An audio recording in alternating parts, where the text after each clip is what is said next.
Oula, la transmission du judaïsme, j'ai pas bien compris celui-là, pas trop. Je sais pas, c'est... Je pense des... Je sais vraiment pas. Mais je comprends pas la question en fait. Ça, je sais pas encore. Ça, je sais pas encore.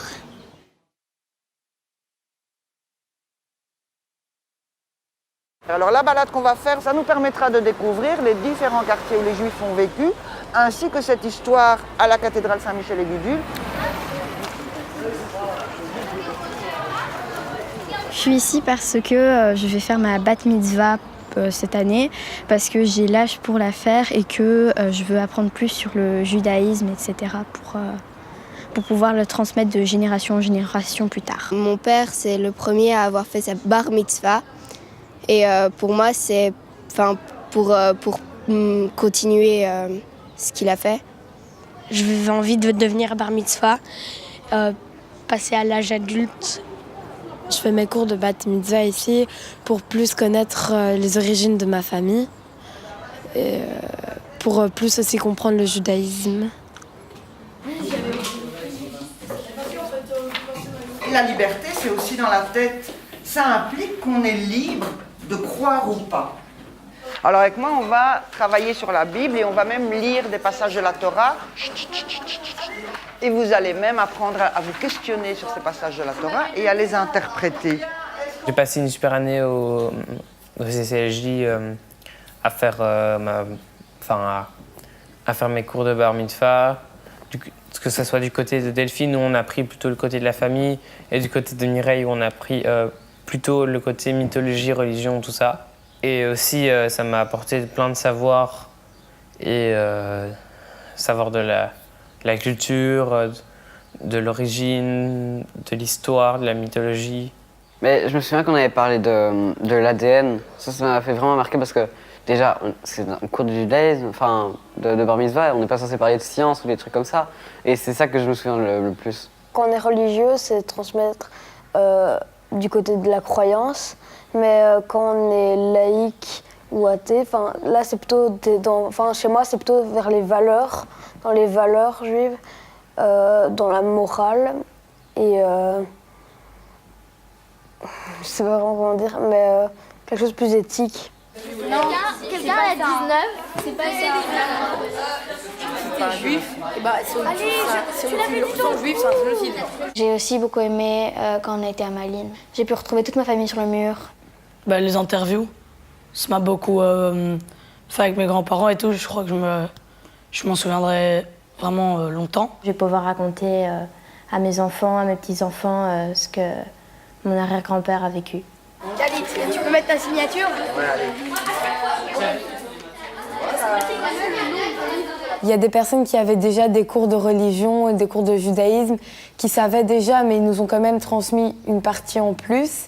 Et les gens qui n'avaient pas encore eu, grâce à elles, ils ont appris énormément de choses. Par exemple, à chaque fois, il y avait des questions, on devait répondre, on devait trouver des solutions. On faisait réfléchir le cerveau, c'était très chouette, quoi. Je visualisais ce qu'ils voulaient qu'on comprenne, quoi. On a été plus dans les détails et c'était bien. C'était plus philosophique et c'était pas juste l'histoire, mais c'était aussi aller plus loin et ça m'a vraiment plu parce que j'avais jamais fait ça et c'était nouveau et c'était hyper intéressant, je trouve. Non, moi j'ai bien aimé, mais des fois on est un peu trop bavard. C'était surtout compliqué pour les profs parce que, pour Mireille et Delphine parce que voilà quoi, c'est tout un groupe. Allez hop, bon appétit. Je me suis fait vraiment plein de nouveaux amis grâce à ce cours. Et pas que des filles, parce que chez les religieux, c'est filles et garçons séparés. Mais là, je me suis fait plein de nouveaux amis garçons et filles, donc ça, je trouvais super chouette.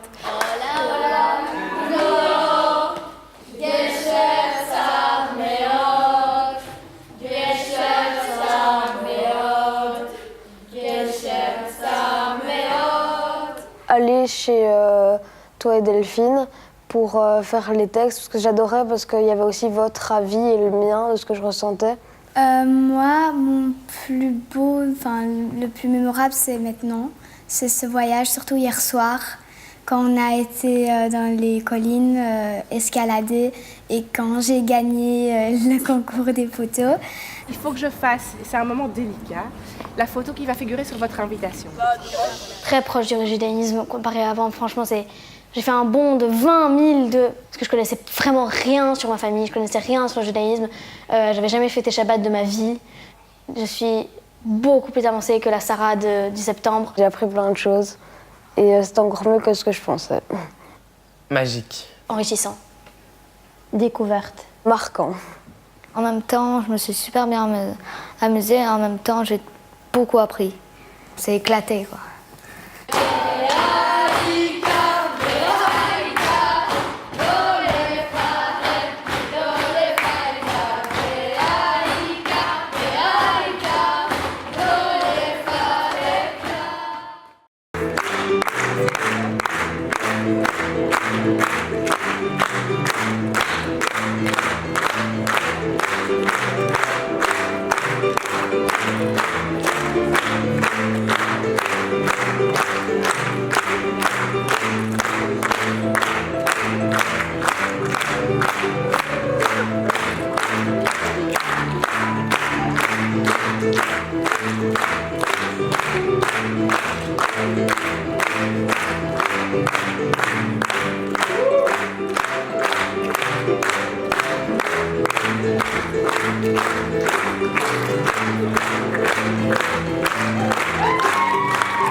Chers parents, chers amis, Bruchim Habayim, soyez les bienvenus à cette cérémonie de bar et de bat mitzvah.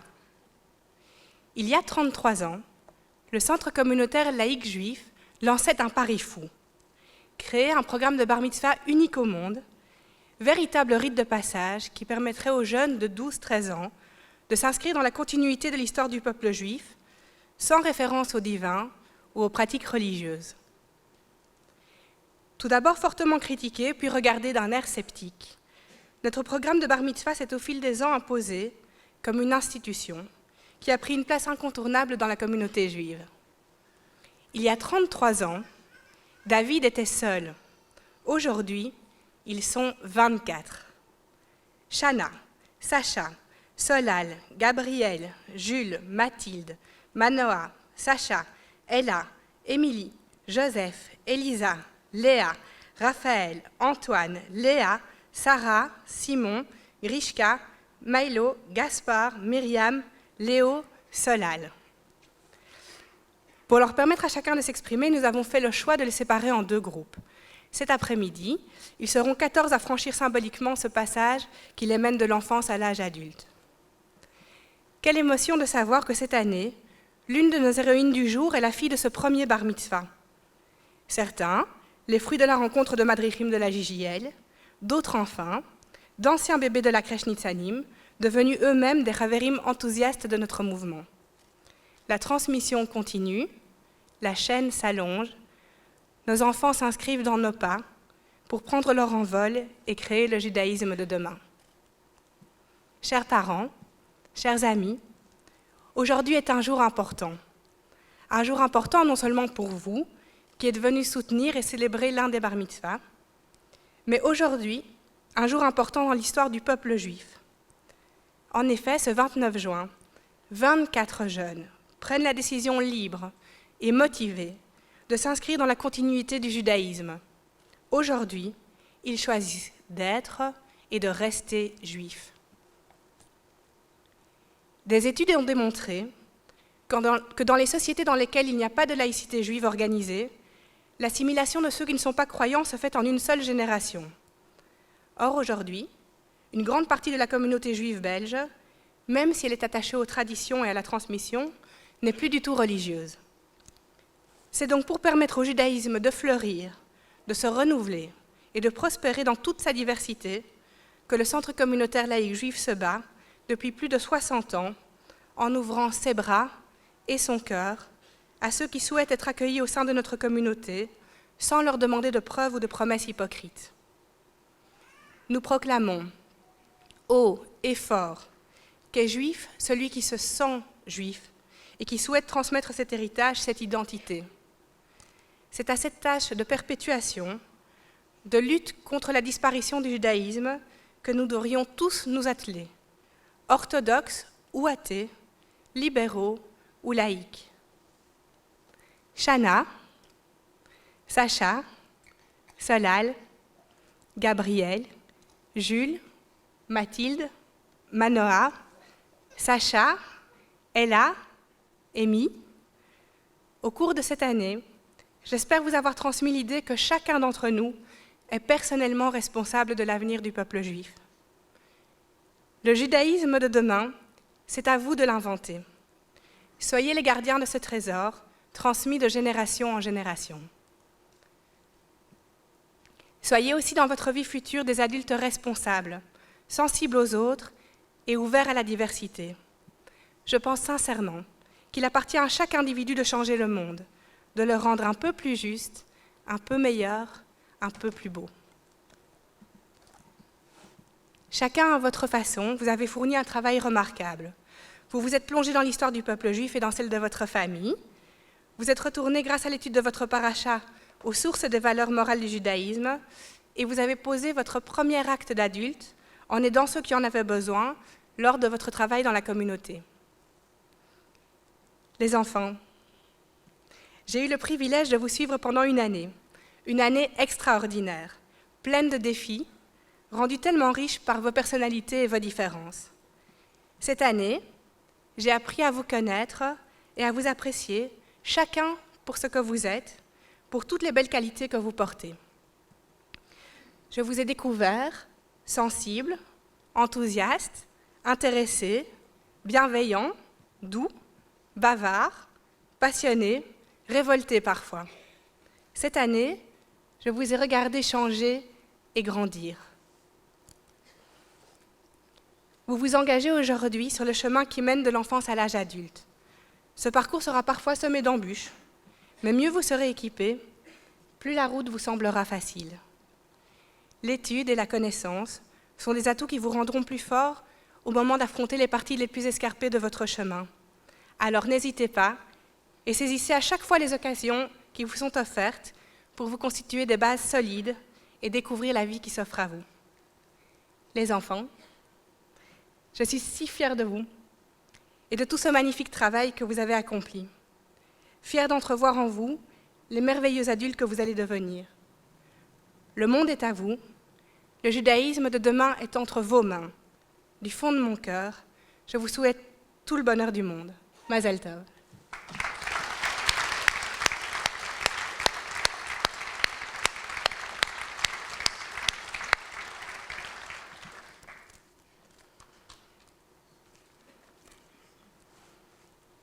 J'appelle Sarah, ancienne bat mitzvah. Cette lumière que je te donne est le symbole de la transmission.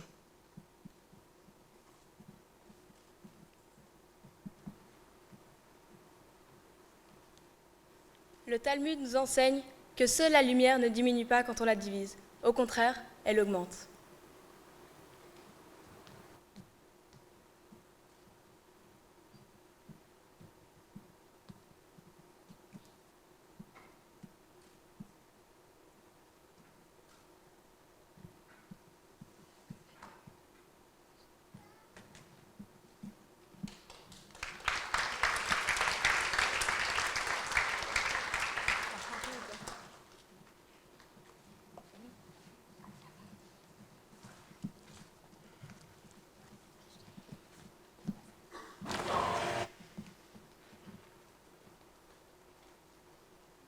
Mes oisillons ont quitté le nid, ont déployé leurs ailes et se sont envolés. Et moi, le vieil oiseau, je suis resté dans le nid, en espérant très fort que tout irait bien. J'ai toujours su que viendrait le jour où nous devrions nous séparer. Mais maintenant que cela arrive, comme ça, soudainement, quoi d'étonnant que je sois un peu triste. Ouf Gozal, envole-toi petit oiseau.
J'appelle maintenant chacun des Bnei Mitzvah pour allumer sa bougie.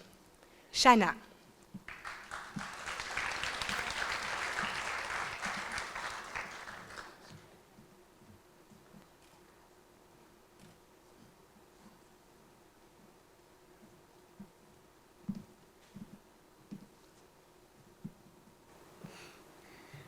Au moment où je deviens bat mitzvah, donc plus responsable, j'allume cette bougie en m'engageant à lutter pour laisser un monde plus beau pour les générations futures.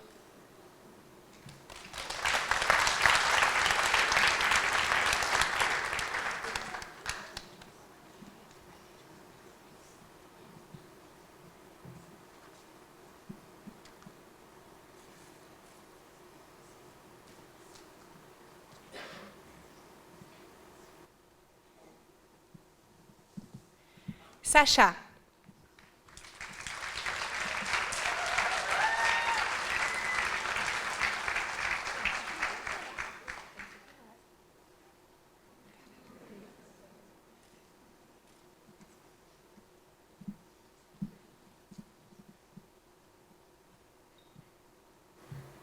Même si les marches pour le climat c'était super, j'allume cette bougie avec l'espoir que dans le futur on ne doive plus y aller.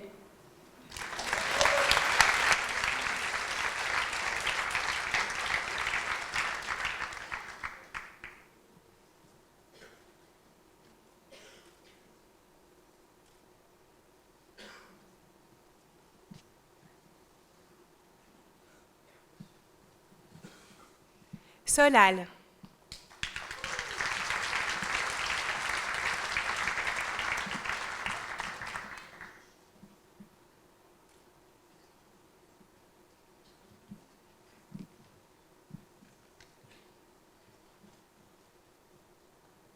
Je souhaite l'éradication de toute forme de racisme et de ségrégation.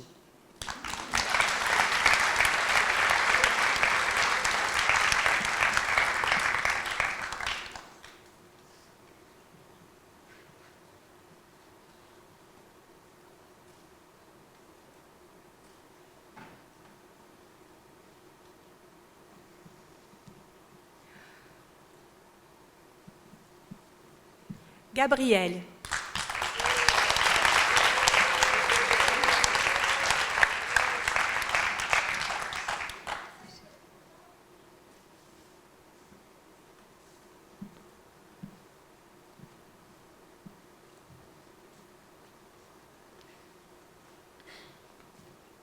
J'allume cette bougie pour qu'un jour les Juifs n'aient plus besoin d'une sécurité pour les protéger lors de leurs activités. J'aimerais que chacun puisse dire librement qui il est, sans craindre d'être jugé.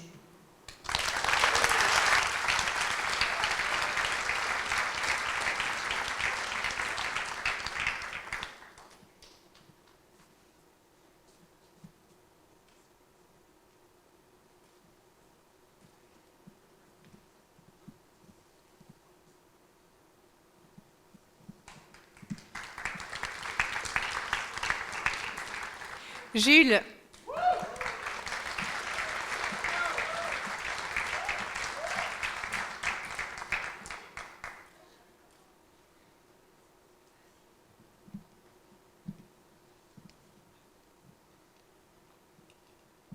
Les Raïm, à la vie, vivez pleinement le moment présent car il ne reviendra jamais.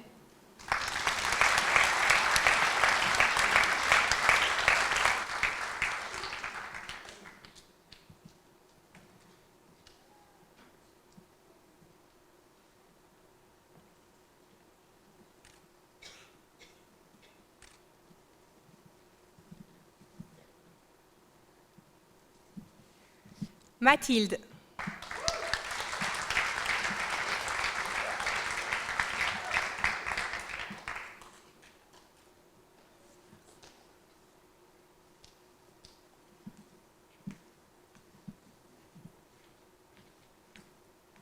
Quand j'étais petit, ma mère m'a dit que le bonheur était la clé de la vie. Quand je suis allée à l'école, ils m'ont demandé ce que je voulais être quand je serai grand. J'ai répondu « heureux ». Ils m'ont répondu que je n'avais pas compris la question. J'ai répondu qu'ils n'avaient pas compris la vie. Comme l'a dit John Lennon, j'allume cette bougie pour que nous soyons tous heureux.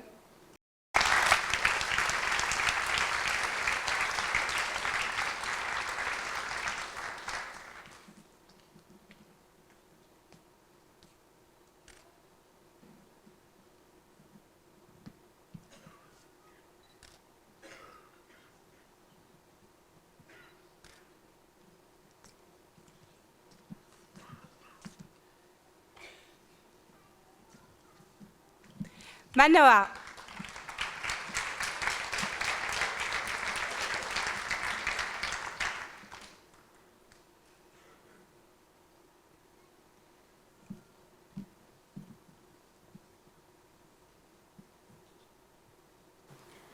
J'allume cette bougie en l'honneur de ceux qui tentent de sauver des vies au péril de la leur et en l'honneur de ceux qui soutiennent les valeurs de solidarité.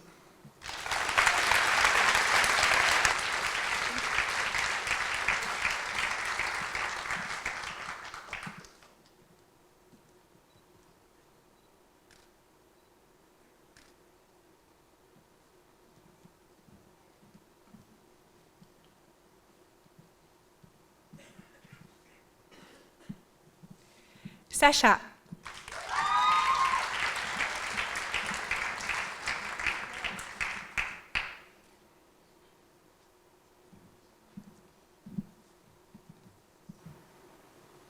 Quand je regarde autour de moi, je suis choquée par toutes les violences que l'on fait subir aux femmes. J'allume cette bougie pour que les femmes, quelle que soit leur culture, puissent disposer de leur corps et pour que plus jamais elles ne subissent de mutilations.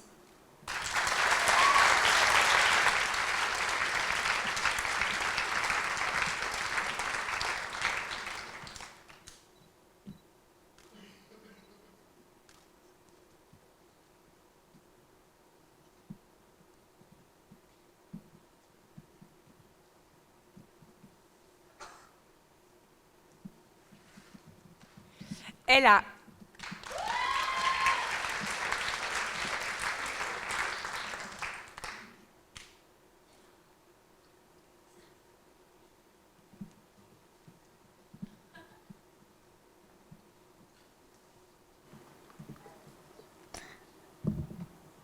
On vit avec eux chaque jour. C'est acquis, une valeur sûre. Mais parfois, on oublie son importance. Cette bougie, je voudrais l'allumer en l'honneur de ceux qui nous portent depuis la naissance, en l'honneur de la famille.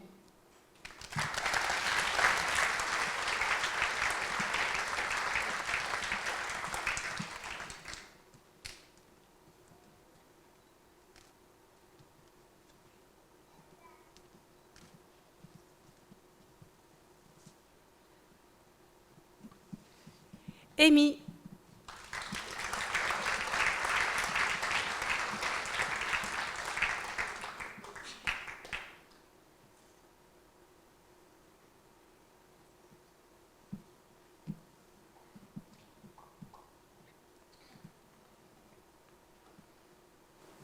Il n'est point de bonheur sans liberté, ni de liberté sans courage. J'allume cette bougie en l'honneur de tous ceux qui, comme Rosa Parks ou Léon Walter Tillage, se sont levés avec courage contre le racisme.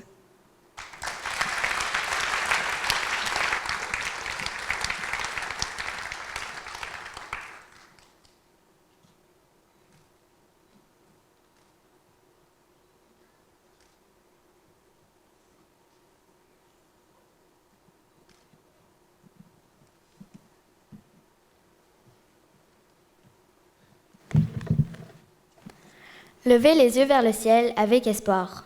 Au lieu de regarder à travers les viseurs des fusils, chantez plutôt pour l'amour et dites non à la guerre. Ne dites pas « le jour viendra », faites-le venir ce jour, car ce n'est pas un rêve.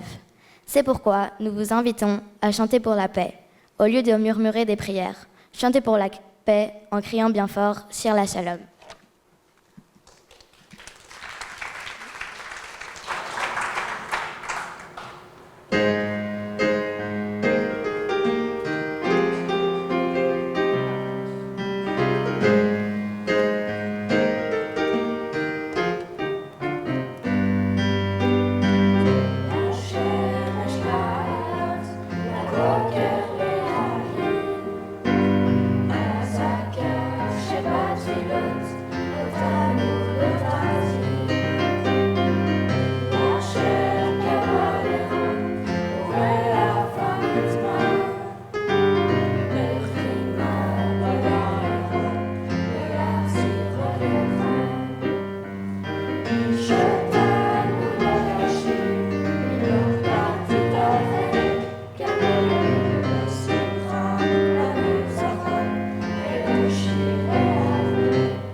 Shana.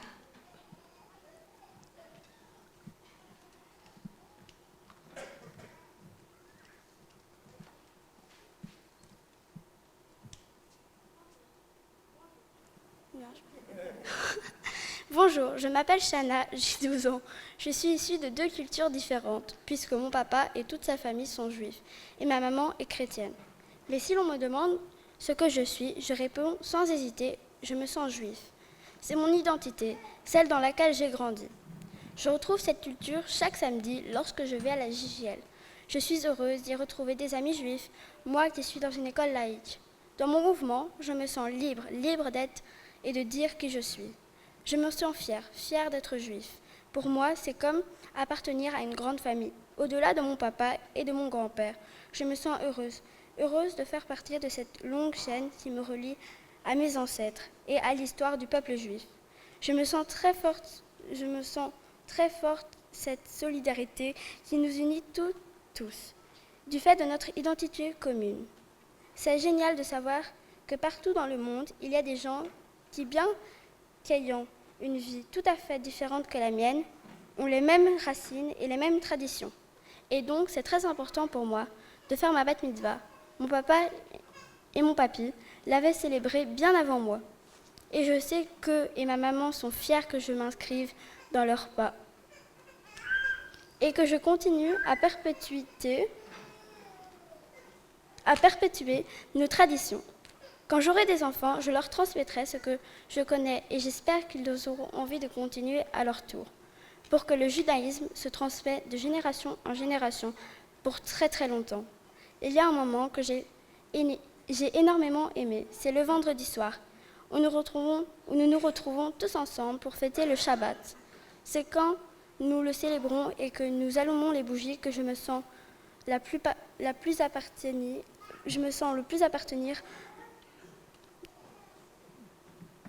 non seulement à ma famille, mais aussi à l'ensemble du peuple juif. On profite pour ce qu'on raconte, tout ce qu'on a fait pendant la semaine, profiter du bonheur d'être ensemble. Ceci se fait un instant privilégié. La famille est essentielle à mes yeux, parce que je sais que je pourrai toujours compter sur elle.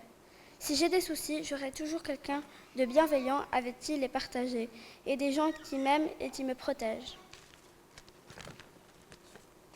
Mon papy Jacques m'a raconté une histoire qui m'a fortement touchée et je voudrais la partager avec vous. Lorsque lui et sa sœur étaient petits, c'était une mode de faire des photos de bébés tout nus. Et en grandissant, sa sœur, qui était l'aînée, voulait toujours sortir avec ses copines. Et mon papy n'était pas toujours content qu'il la laisse toute seule. Alors elle cachait son sac à main pour l'empêcher de quitter la maison. Et elle le cherchait sans succès. Et puis la menaçait de montrer ses photos de lui tout nu à toutes ses copines, s'il ne lui rendait pas son sac. Cette petite histoire me fait rire. Et si j'ai envie de vous la partager avec vous, c'est parce que c'est l'une des seules que mon grand-père a accepté de me raconter. Ma paracha s'appelle Vayera. Elle se trouve dans le livre de la Genèse. Le premier livre de la Torah raconte l'histoire de la naissance d'Isaac, de la destruction des villes corrompues de Sodome et de Gomorrhe, et le sacrifice d'Isaac. Elle parle en fait surtout de la grande valeur d'Abraham. Dans mon texte, il accueille en effet avec tous les bonheurs, les honneurs des étrangers qui sont faits des anges. Il plaide ensuite en vain en faveur de la cité corrompue de Sodome que Dieu voulait détruire. Dans la dernière partie du texte, Abraham est même prêt à sacrifier son fils Isaac pour prouver sa foi à Dieu. Heureusement, il n'a pas accompli cet acte barbare, puisque Dieu arrêta sa main et lui fit sacrifier un bélier à la place. Dans la Torah, Sarah, comme les autres matriarches, était stérile. C'est la difficulté à affronter, symbolise la difficulté de la transmission. Bien sûr, elle arrive quand même à avoir un enfant à un moment donné de leur vie, puisque le judaïsme s'est perpétué. Même je trouve ça un paradoxe, car Dieu n'arrête pas de promettre à Abraham qu'il sera père de peuples aussi nombreux que les grains de sable, alors que Sarah est stérile. Moi aussi, je veux vous confirmer que la transmission est bien difficile. Toutes les semaines, je me lève à 6h40 et même le samedi, toute l'année pour venir au CCLJ. Je dois me lever à 8h. Quel enfer! Mais mon papa aussi est passé par là. Et cela me fait plaisir de savoir qu'il a étudié avec le papa de Mireille. Ainsi va la transmission de génération en génération. Moi, j'ai beaucoup appris pendant cette dernière année et j'étais à chaque fois contente de revoir mes amis. Alors, même si c'était un peu dur, je suis très fière d'être là aujourd'hui. Je suis vraiment heureuse de faire ma bat mitzvah. J'ai pu me rapprocher de mon papy et de toute la famille, en savoir plus sur mon histoire et j'espère que ma famille sera contente et fière de moi. Je remercie mon papy, mon papa, ma maman, Sacha et Delphine et Mireille pour m'avoir appris tout ce que je connais maintenant. J'adresse un petit mot à Vanessa ainsi qu'à Michael et à Mélanie et leurs 6 mignons petits nouveau-nés. Emmanuel. Je remercie enfin Daniel pour tout ce qu'elle a fait pour nous, tous les bons plats qu'elle nous a fait, tous les Shabbats. Vous comptez tellement pour moi.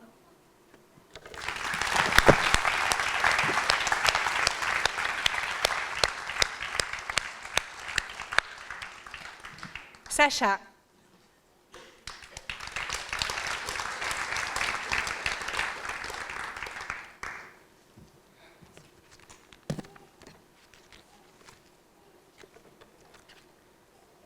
Bonjour, je m'appelle Sacha, j'ai 12 ans.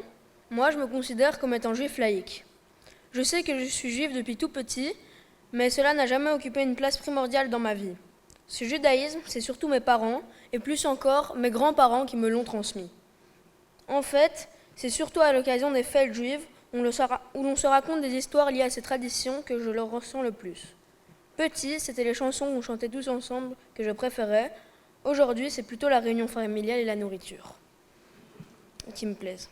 D'ailleurs, j'aime moins chanter aujourd'hui, au grand désespoir de mes parents, enfin, surtout de ma mère. Au quotidien, j'ai l'impression d'avoir peu de liens avec le judaïsme, parce que je suis ni dans une école, ni dans un mouvement de jeunesse juif. Bien sûr, il y a le Maccabi, mais on y joue surtout au foot. Bref, ce sont donc surtout mes parents qui ont insisté pour que j'étudie ma bar mitzvah. Ils voulaient, c'est ce qu'ils disent en tout cas, que le judaïsme ne soit pas quelque chose d'étranger pour moi. Je dois bien reconnaître que je le ressens maintenant comme une part plus importante de mon identité. Je ne regrette donc pas de les avoir écoutés, même si ça a représenté beaucoup de travail. Par contre, s'ils avaient voulu que je fasse dans une synagogue, je n'aurais pas du tout été d'accord, parce que cela n'aurait eu aucun sens pour moi. Le cadre laïque du CCLJ m'a donc bien correspondu. Le cadre ne m'a pas empêché d'étudier ma paracha, un chapitre de la Torah qui nous est attribué en fonction de notre date de naissance. La mienne s'appelle Miquette, elle se déroule en Égypte et Joseph en est le personnage principal. Je vais un peu vous en parler. Mon texte raconte le destin extraordinaire de Joseph, parti de rien, vendu comme esclave par ses frères. Il parvient à devenir prince en Égypte. Malgré cela, quand ses frères viennent lui demander de l'aide des années plus tard, alors qu'il est prince, il accepte de les aider. Joseph fait donc preuve d'une grande fraternité, malgré son ressentiment et son rang nouveau au sein de la communauté égyptienne. Tous les frères sont passés de la haine, de la rancœur et de la jalousie au sentiment de regret et finalement à l'émotion partagée, on pourrait dire à une forme de pardon. Et moi, toute cette histoire m'a fait penser à Dia. Dia, c'est un homme exilé égyptien qui a quitté son pays avec rien du tout pour essayer de trouver un meilleur avenir, ici en Europe. On l'a bien connu avec ma famille, car il passait beaucoup de temps chez nous, à la maison. Je trouve que la fraternité, c'est important, et ça peut aussi passer par là, par l'aide aux réfugiés. La fraternité, Je l'ai aussi ressenti dans l'opération Père Noël, le bénévolat que j'ai réalisé cet hiver, en observant la réaction de certains vendeurs face à la demande de dons que je leur faisais, des cadeaux à offrir le jour de Noël à des enfants malades coincés à l'hôpital et qui n'ont pas la chance de fêter Noël chez eux. Certains commerçants disaient directement « Mais oui, évidemment, on va trouver des choses ». Il y en a même qui, en 5 minutes, m'ont rempli presque une étagère de beaux livres à donner. Je n'en revenais pas. Mais ce qui m'a le plus marqué, évidemment, c'est le bonheur des enfants lorsqu'on leur a offert les cadeaux. Quand on a été dans la salle de jeu de l'hôpital, où allaient se dérouler les petits spectacles, j'ai vu une petite fille qui n'avait vraiment pas l'air d'aller bien. Elle semblait très triste, ses parents qui étaient à côté d'elle n'avaient pas le moral non plus. Puis, petit à petit, au cours des différents petits spectacles, celui du clown, de la fée, etc., elle s'est mise à rigoler, à sourire et à vraiment s'amuser. Quand elle a reçu son cadeau, elle avait l'air tellement heureuse que ses parents en ont pleuré d'émotion. Je suis vraiment heureux d'avoir pu apporter ma contribution à l'opération Père Noël. Pour revenir à ma paracha, j'ai fait le lien entre le rêve de Pharaon, dans lequel se pose l'énigme des 7 vaches grasses et des 7 vaches maigres, et ce que nous vivons aujourd'hui, la lutte pour l'écologie. Je sais que c'est un sujet un peu bateau, mais malgré cela, j'ai été frappée d'en trouver les origines de manière symbolique dans des textes très anciens. On peut dire que nous sommes dans les années de vaches grasses, mais si on continue à abuser de notre planète et de ses ressources, on risque très vite de se retrouver dans les années de vaches maigres. Même si j'ai du mal à l'avouer, surtout à mes parents, cette année a été très enrichissante. Entre les cours, le bénévolat et les recherches sur ma famille, elle m'a permis d'apprendre pas mal de choses sur le judaïsme et mon histoire familiale. Pour le reste, il paraît que je serais très reconnaissant envers mes parents de m'avoir imposé de travailler en dehors de l'école, même si je dois encore attendre quelques années pour m'en apercevoir. Pour terminer, je voudrais vous parler de ma famille, et plus particulièrement de ce que j'ai appris en interviewant mes grands-parents. Comme vous pourrez le voir dans mon arbre généalogique, j'ai choisi de privilégier ma famille de cœur. C'est la raison pour laquelle je tiens à remercier mes 5 et non mes 4 grands-parents pour le temps qu'ils ont consacré et les histoires familiales qu'ils m'ont racontées. Ce qui m'a le plus marqué au cours de ces interviews, c'est qu'ils ont chacun vécu à des époques et dans des mondes totalement différents du mien. Ils n'avaient pas de wifi, les pauvres. Plus sérieusement, on ne peut pas résumer ces interviews en quelques mots, mais je ne peux pas m'empêcher de me demander ce que je serais devenue si j'avais vécu leur vie. En tout cas, j'admire ce qu'ils sont aujourd'hui et je suis heureux d'être si proche de chacun d'eux. J'aimerais leur dire, ainsi qu'à toute ma famille, mes parents et ma sœur, à quel point ils comptent pour moi.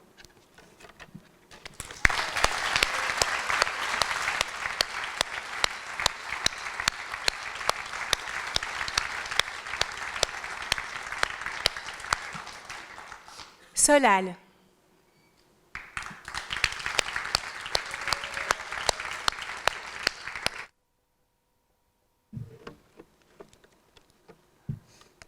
Bonjour, je m'appelle Solal, j'ai 12 ans. Dans ma famille, nous ne sommes pas croyants, mais nous célébrons les fêtes principales. Et la plupart du temps, nous fêtons le Shabbat. C'est comme cela que s'est construite mon identité juive depuis que je suis petit. J'ai choisi de faire ma bar mitzvah au CCLJ parce que je ne suis pas croyant et que je trouve le point de vue du CCLJ intéressant et plus en adéquation avec ma façon de penser. Le côté classique de la synagogue me plaisait moins. Je pense qu'il est normal pour toute personne qui se sent juive de passer par des étapes telles que la bar mitzvah. On ne devient évidemment pas adulte comme ça, mais c'est un passage symbolique qui se fait traditionnellement en étudiant sa paracha. La mienne s'appelle Mishpatin et se trouve dans le livre de l'Exode. Dieu énonce à Moïse une série de lois régissant la vie sociale. Certaines lois portent sur des thèmes qui sont encore d'actualité aujourd'hui, comme par exemple le prêt, le vol, les crimes. Mais à mon sens, le thème principal de Mishpatin sont les lois régissant l'esclavage. La première définition du mot esclave est celle d'Aristote, qui dit qu'un esclave est un objet animé. Il n'est pas considéré comme un humain. Il peut être acheté et vendu. Ensuite, on considéra l'esclave comme l'état d'une personne qui se trouve sous la dépendance absolue d'un maître, qui a la possibilité de l'utiliser comme un bien matériel. L'esclave était une réalité de l'Antiquité.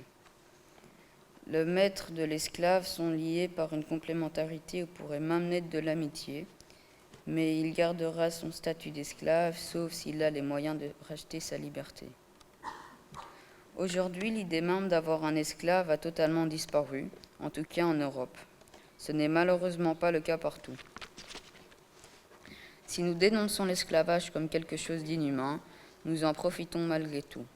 En effet, nos téléphones et nos ordinateurs, ainsi que tout notre matériel électronique, nécessitent des éléments provenant des mines africaines. Ce sont des enfants qui travaillent et qui meurent pour un salaire médiocre. Ces enfants n'ont pas le choix, ils ne sont donc pas libres. Sous un certain angle, c'est une forme d'esclavage. Le dernier exemple d'un esclavage moderne est le trafic d'êtres humains. Dans des pays étrangers comme en Inde, on propose du travail à l'étranger à des personnes de conditions extrêmement pauvres. Et évidemment, elles acceptent. Une fois arrivées, les patrons prennent leurs papiers d'identité et les font travailler pour un salaire dérisoire. Ces personnes n'ont plus d'autre choix que d'appartenir à ce nouveau maître. Je trouve tout à fait scandaleux qu'à notre époque, ce genre de choses se produisent encore. Le gouvernement ferait bien de prendre leur part de responsabilité et d'y remédier. Mais ils sont souvent malveillants et corrompus. Pour terminer sur une note positive, je dirais que les mentalités ont évolué et que le mot esclave aujourd'hui nous répugne, alors qu'il n'y a pas si longtemps que cela, il était impossible d'imaginer une société sans esclaves. Je vais à présent vous parler de ma famille grâce à des histoires qui me semblent être les plus intéressantes. Le père de ma grand-mère paternelle, que je n'ai hélas pas connu, était un personnage. Joseph Ehrenberg, jeune juif de Belgique d'origine polonaise, décida au début des années 30 de faire un voyage entre Bruxelles et Jérusalem à vélo. Citant avec d'autres jeunes partir à la conquête de la ville, il fut pourtant l'un des rares à mener son initiative jusqu'à son terme. Il emporta avec lui un grand album dans lequel chaque président de communauté juive des lieux par lesquels il était passé notait en yiddish ou en hébreu un mot d'encouragement, ponctué de la date et du jour et d'un cachet officiel quand c'était possible. Ma grand-mère, sa fille aînée, naquit la veille de la guerre, mais elle ne passa pas la guerre avec ses parents. Sa mère était dans la résistance et son père, le jeune Joseph, toujours en quête d'action, rejoint très rapidement Charles de Gaulle et la France libre. Il sauta sur une mine en mission quelque temps plus tard et fut amputé d'une jambe dans un camp de fortune. Opéré sans anesthésie, il tint durant toute l'opération la petite chaussure de son bébé de sa toute petite fille, qu'il avait emportée avec lui de son départ de Belgique. De retour en Belgique, il fut décoré par De Gaulle pour acte de bravoure. Il devient électricien et installa notamment tout le réseau électrique de la synagogue de l'avenue de Stalingrad, où monta sur le toit des habitations, malgré sa jambe artificielle, pour y installer les premières antennes de télévision. Ma grand-mère, l'autre grand-mère, était cachée dans une pension qui accueillait les enfants juifs. Un jour, il y eut une rafle et les enfants devaient se mettre en rang de deux par deux pour être emmenés par les Allemands. Au moment où ma grand-mère et un petit garçon roux passaient devant la porte de la cave et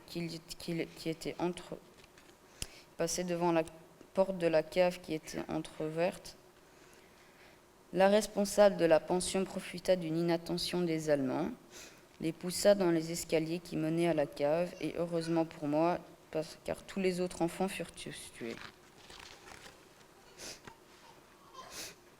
Il y a aussi l'histoire des cousins allemands de mon grand-père maternel qui voulaient saluer ma grand-mère, enfin sa grand-mère.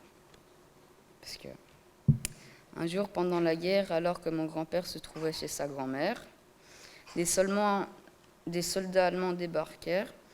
Il s'agissait des cousins de sa grand-mère. Ils étaient venus la saluer, mais mon arrière-arrière-grand-mère les mit dehors et leur dit « Monsieur, nous sommes en guerre » et leur claqua la porte au nez. Passons enfin à mon grand-père paternel. Mon grand-père paternel fut caché pendant la guerre avec son frère. Ils changèrent fréquemment de couvent pour s'installer finalement chez les sourds et muets, où un jour un certain Gros Jacques débarqua et fit une inspection.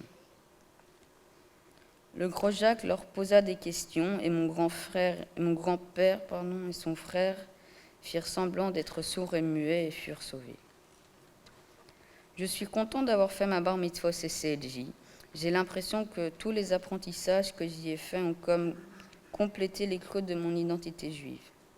Je remercie tous ceux qui m'ont accompagné tout au long de cette année et ceux qui se sont déplacés pour assister à ma bar mitzvah.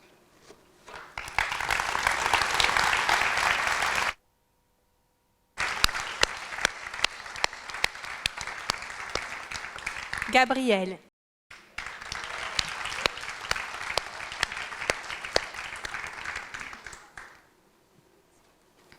Bonjour à tous. Moi, je m'appelle Gabriel Harel, j'ai 13 ans et je suis à l'école de Crowley en première secondaire. Mon papa étant israélien, je passe mes vacances au kibbutz depuis que je suis petit. J'ai donc su assez naturellement que j'étais juif. Je reçois dans ma famille une éducation tout à fait laïque, ma mère venant d'un couple mixte et les parents de mon père ayant vécu toute leur vie au kibbutz Mizra, dans le nord d'Israël. Quand nous ne sommes pas en Israël pour les fêtes, nous les célébrons le plus souvent au CCLJ. N'étant pas dans une école juive, c'est mon mouvement de jeunesse, la Shomer Hatzaïr, qui m'a transmis une grande partie de mes connaissances en judaïsme. Je suis la 4e génération de ma famille à fréquenter ce mouvement. Mes arrière-grands-parents paternels y allaient déjà en Israël. Mon grand-père a été shaliach en France, c'est-à-dire responsable du mouvement, et mon père est venu travailler comme shaliach en Belgique avant de s'y installer. C'est lors d'un voyage en Israël qu'il a rencontré ma maman, qui partait y faire un reportage pour la revue Regard. Et de leur rencontre sont nés 2 nouveaux petits chomériens, ma sœur et moi. Pour moi, la bar mitzvah représente une étape importante dans une vie, même si je ne me mets pas la pression. Je sais que le lendemain de ma bar, je ne vais pas me retrouver soudain avec de la barbe et des poils partout. Disons que je serai presque un adulte. J'ai décidé de faire ma bar mitzvah au CCLJ parce que je trouvais que ce programme d'études correspondait le mieux à ma façon de vivre mon judaïsme au quotidien. Et je souhaitais en savoir plus sur l'histoire de ma famille. Mes parents aussi ont appris plein de choses. Pour eux comme pour moi, il est important de s'ouvrir aux autres. Je suis heureux d'avoir autant de copains juifs que non juifs. Je considère cela comme une richesse, parce que cela me permet de ne pas rester enfermé dans un même milieu et de découvrir différentes réalités.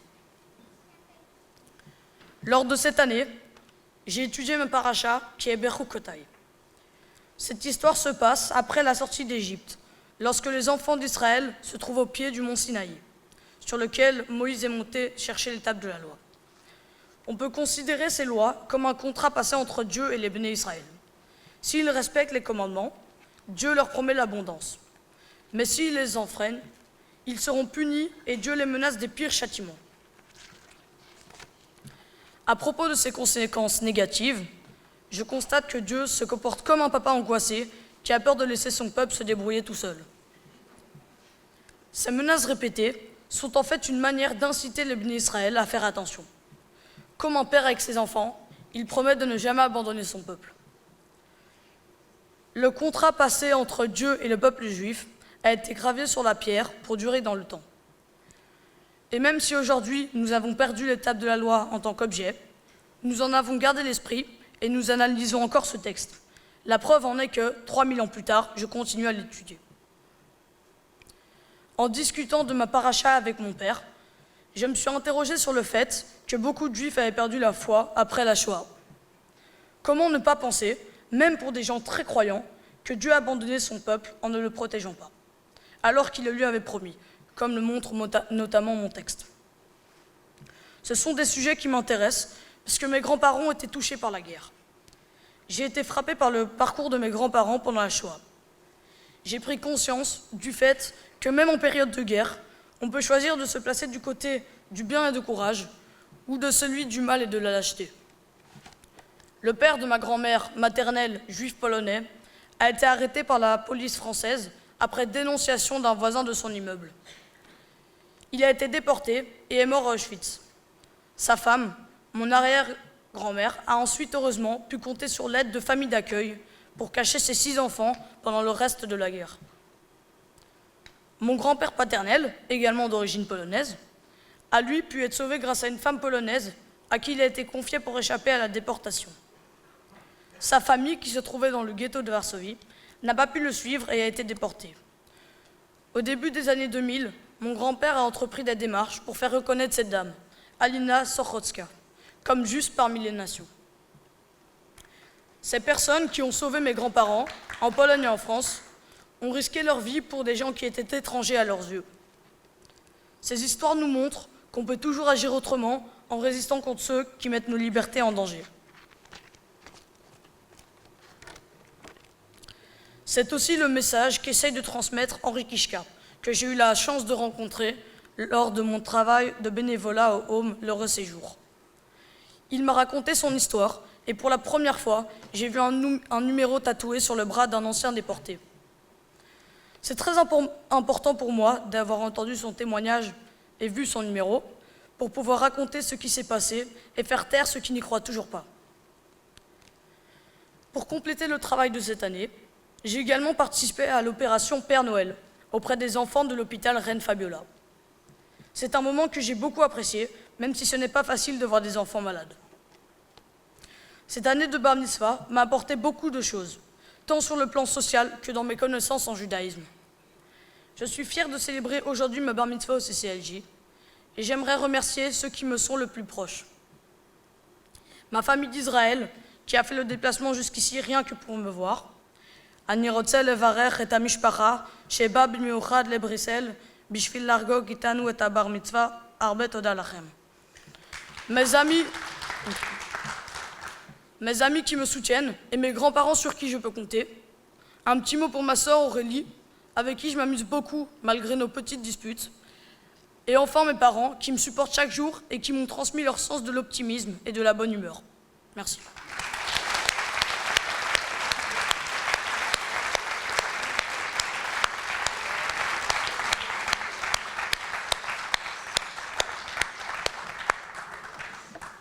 Nous dédions cette chanson à nos grands-parents.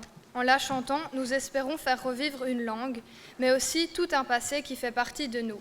La culture yiddish est pleine de richesses que nous sommes avides de connaître. Yiddish redt sich also schön.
Jules.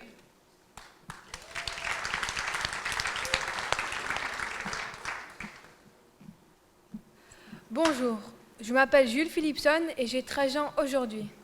Depuis toujours, je sais que je suis juif, mais je ne savais pas vraiment ce que cela signifiait, car on ne parle pas beaucoup de notre judaïsme à la maison. Dans notre famille, nous ne pratiquons pas la religion israélite.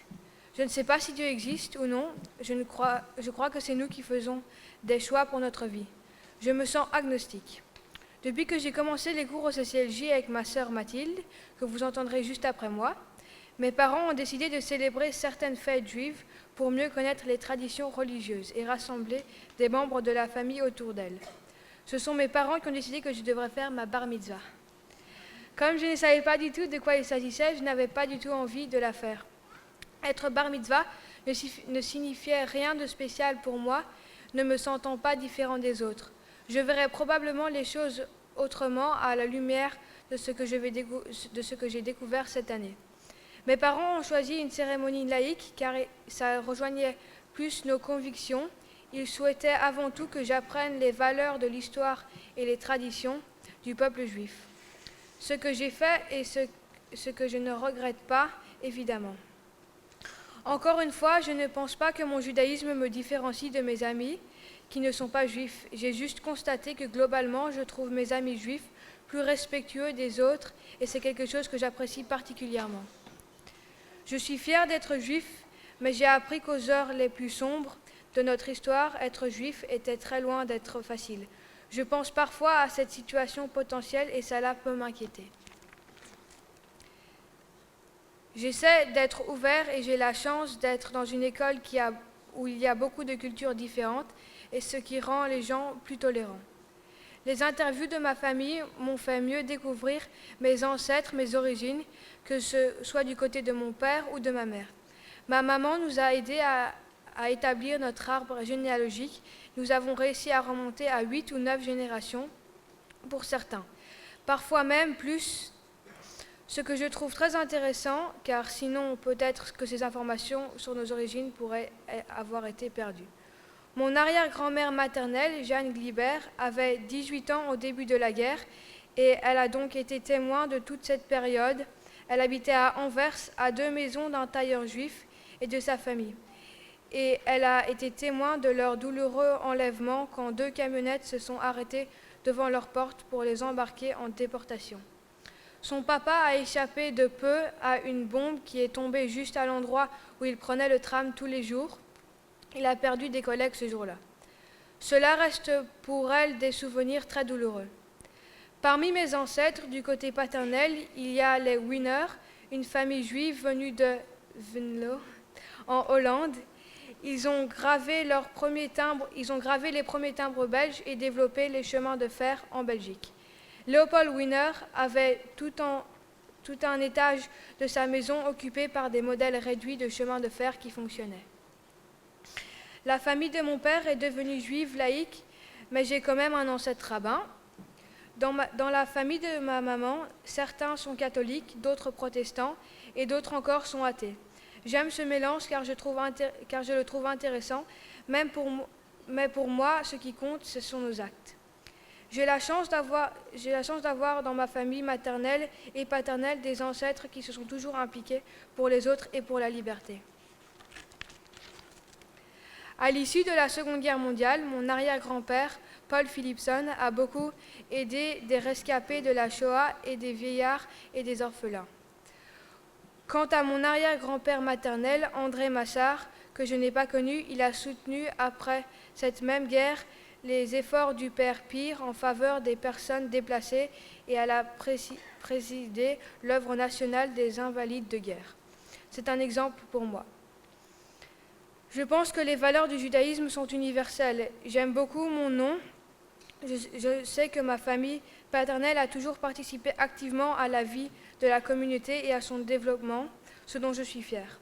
Pour compléter mes connaissances, j'ai étudié ma paracha, celle de Korah. Ce n'est pas facile, mais les thèmes qu'elle comporte sont universels. Elle parle de crise, de légitimité, de tradition, de chef spirituel et d'intégrité. Elle nous explique que la Torah doit passer uniquement par Moïse, car il est le seul intermédiaire de Dieu. Et c'est grâce à ça que la Torah est complète et entière et qu'elle peut servir de base solide aux traditions. Elle parle de droit, mais aussi de devoir et de responsabilité. Le texte nous explique que l'on ne peut pas évincer quelqu'un sans raison. Korah aurait dû attendre son heure, son manque d'intégrité l'a entraîné à sa perte. Être légitime, c'est être vrai, droit et intègre. Cette année m'a appris de découvrir et d'approfondir l'histoire et les valeurs du judaïsme, ainsi que de mieux connaître et comprendre l'histoire de mes ancêtres ce qui est important pour me construire. Je suis fière d'être bar mitzvah le jour de mes 13 ans et de vivre ce grand moment entouré de ceux que j'aime, ma famille évidemment, et en particulier mes grands-parents qui comptent beaucoup pour moi et avec qui je partage plein de bons moments. Enfin et surtout, mes parents et ma sœur sur lesquels je peux toujours compter pour me faire avancer dans la vie. Merci.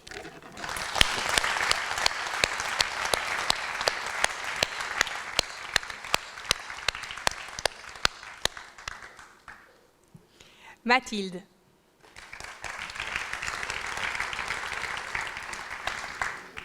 Bonjour, je m'appelle Mathilde et j'ai 15 ans. Jules est mon petit frère et aujourd'hui c'est son anniversaire. Je sais que je suis juive depuis toujours, même si je ne me posais pas beaucoup de questions sur ce que cela représentait. Depuis le début de l'année, à la suite des cours de culture juive que nous avons suivis, nous avons commencé à célébrer certaines fêtes juives et mon frère et moi avons découvert ce qu'elles représentaient et leurs origines. C'était aussi une façon pour nos parents de participer à l'effort d'apprentissage que nous faisions et nous avons apprécié ces moments en essayant d'y intégrer d'autres membres de notre famille. J'ai une famille paternelle juive et une famille maternelle plus mélangée au niveau des religions. Donc, nous avons toujours fêté la Noël. Je n'ai jamais été à la synagogue, mais j'aimerais y aller avec mon grand-père pour découvrir comment se pratique le judaïsme religieux.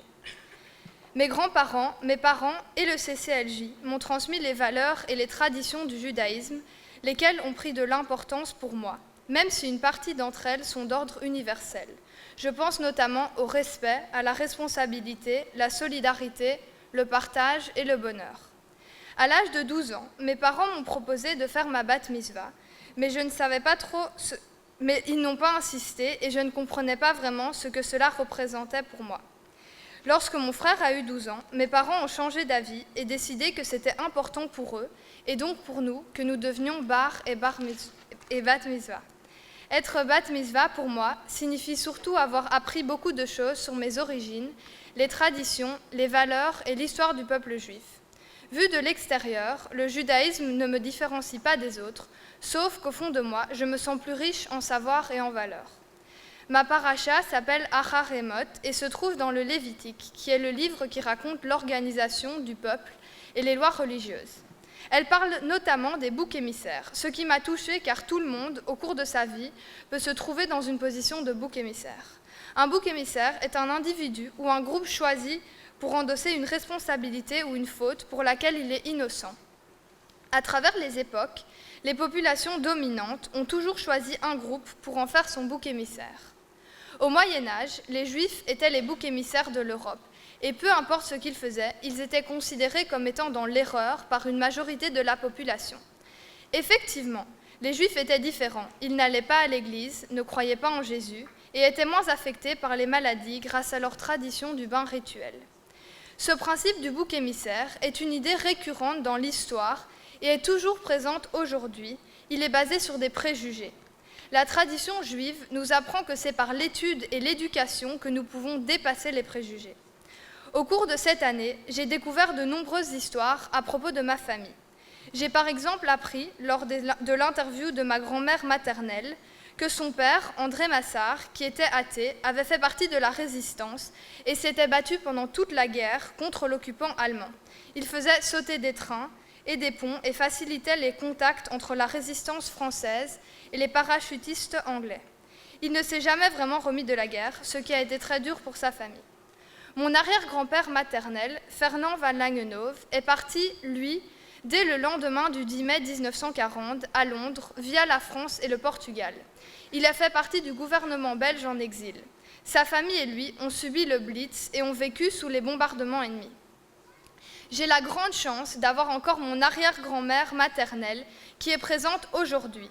Elle était en rhétorique en 1939 et dans sa classe, elles étaient 19 jeunes filles. 9 d'entre elles étaient juives et seulement 3 sont revenues des camps, dont une de ses grandes amies qui lui a raconté les horreurs qu'elle avait vécues et vues là-bas. Du côté de ma famille paternelle, j'ai appris que j'avais un ancêtre rabbin et historien, Ludwig Philippson, qui, par son travail et à travers sa Bible, était considéré comme un des grands réformateurs de la religion juive. Ses descendants ont été présidents du consistoire central israélite de Belgique et aussi officiers dans l'armée belge durant les 2 guerres. Son fils, Franz, a notamment été fondateur de la fondation du baron de Hurch, l'ICA, pour aider les Juifs russes à fuir les pogroms et s'établir au Canada, en Argentine, au Brésil et en Palestine à l'époque. Les Mokata, la famille de mon arrière-grand-mère paternelle, établie à Londres via Amsterdam, avaient été chassés du Portugal en 1492. Ils ont fondé la communauté réformée à Londres.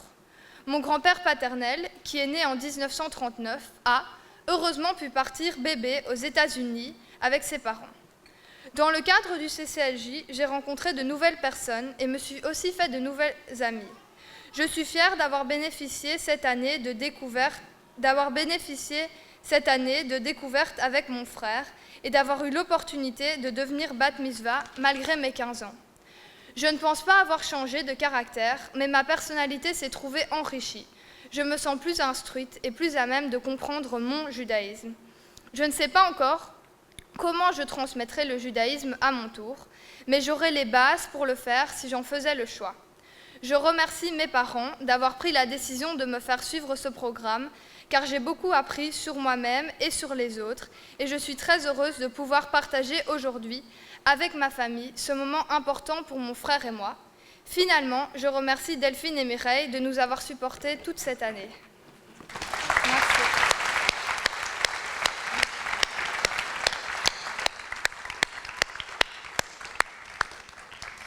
Manoa.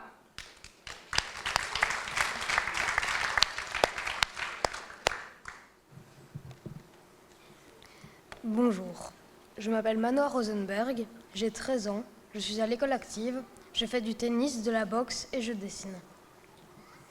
Je n'ai pas fini de me demander ce que c'est être juif et donc si je le suis. Certains m'identifient au judaïsme du fait de mon nom, là où d'autres diraient que je ne le suis pas car ma mère n'est pas juive. Je viens d'une famille qui n'est ni religieuse ni pratiquante. Mes parents sont athées mais ont une démarche de réflexion autour des valeurs humanistes et liées au judaïsme. Je suis déjà allée à des cérémonies religieuses ou laïques, juives comme catholiques, mais à la maison, ce sont plutôt des livres en hébreu que l'on trouve. Puis une caisse avec des objets comme l'étoile de David de mes grands-parents et arrière-grands-parents, des mezuzot, des téphilines, des talites et des kippotes. La pensée et les objets de culte chrétien nous paraissant plus éloignés et même très étrangers, se trouvant eux dans une autre caisse au fond du grenier. Mon père me parle parfois de l'école juive où l'ont inscrit ses parents.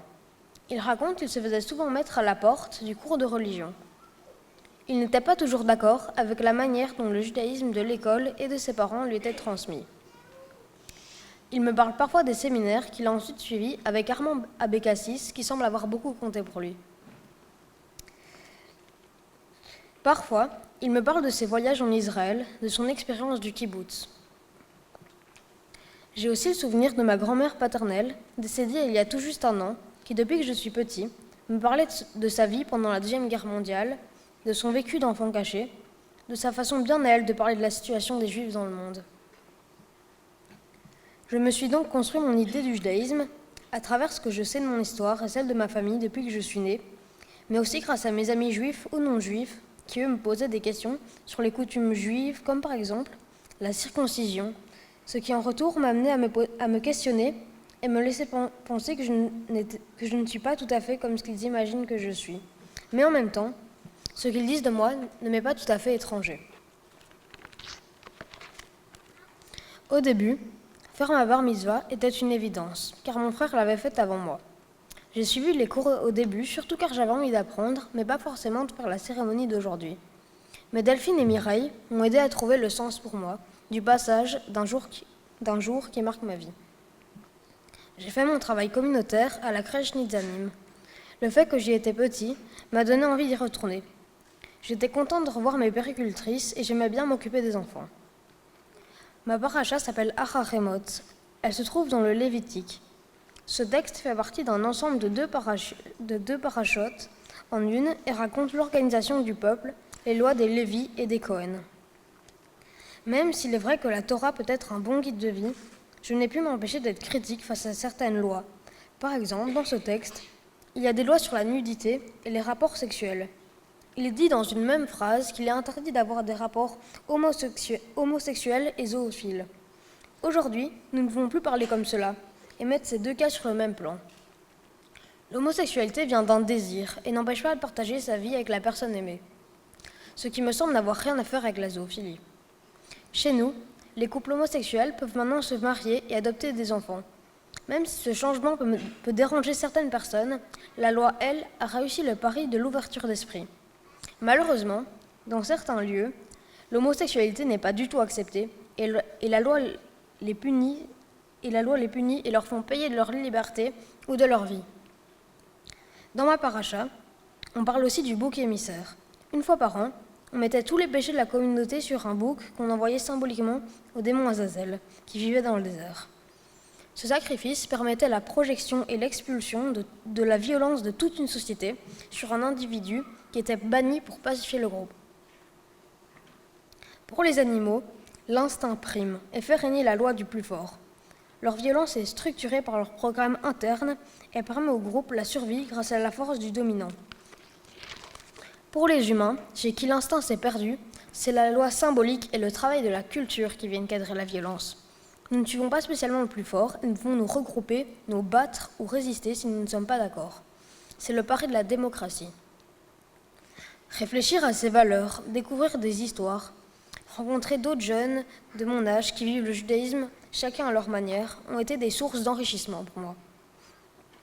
C'est pour tout cela que cette année au CCLJ m'a passionnée et je voudrais remercier énormément Delphine et Mireille pour tout ce qu'elles m'ont appris. Merci à vous qui êtes là pour moi aujourd'hui, Marie et Christophe, Johan, la famille Régnier et tout particulièrement mes grands-parents maternels auxquels je tiens beaucoup.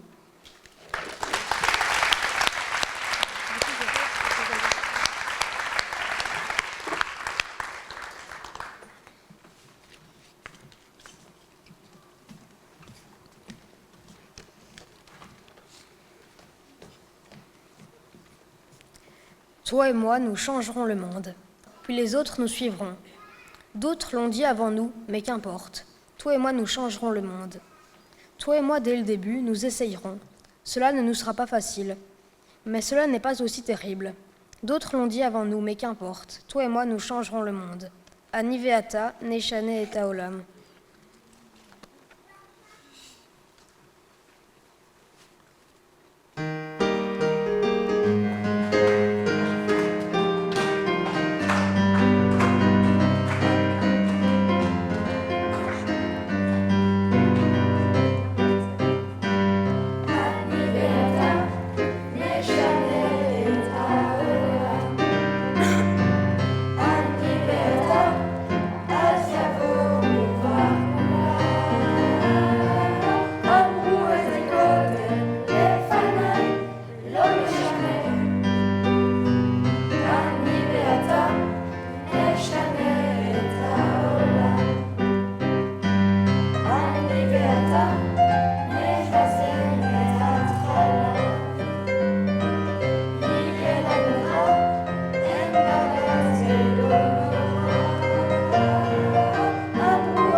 Sacha.